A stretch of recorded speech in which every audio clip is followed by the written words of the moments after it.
Therefore, since the promise of entering his rest still stands, let us be careful that none of you be found to have fallen short of it.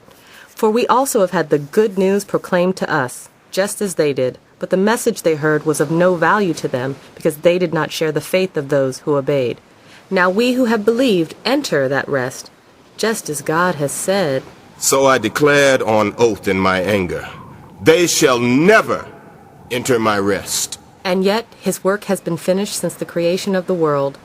For somewhere he has spoken about the seventh day in these words. On the seventh day God rested from all his work.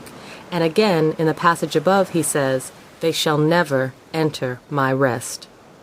Therefore, since it still remains for some to enter that rest, and since those who formerly had the good news proclaimed to them did not go in because of their disobedience, God again set a certain day, calling it today.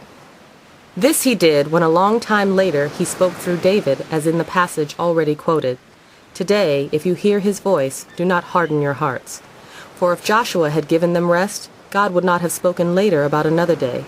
There remains then a Sabbath rest for the people of God. For those who enter God's rest also rest from their own work, just as God did from his.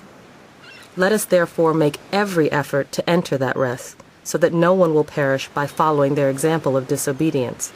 For the word of God is alive and active, sharper than any double-edged sword. It penetrates even to dividing soul and spirit, joints and marrow. It judges the thoughts and attitudes of the heart. Nothing in all creation is hidden from God's sight.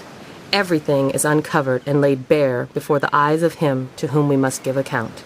Therefore, since we have a great high priest who has ascended into heaven, Jesus, the Son of God, let us hold firmly to the faith we profess. For we do not have a high priest who is unable to empathize with our weaknesses, but we have one who has been tempted in every way, just as we are, yet he did not sin. Let us then approach God's throne of grace with confidence, so that we may receive mercy and find grace to help us in our time of need.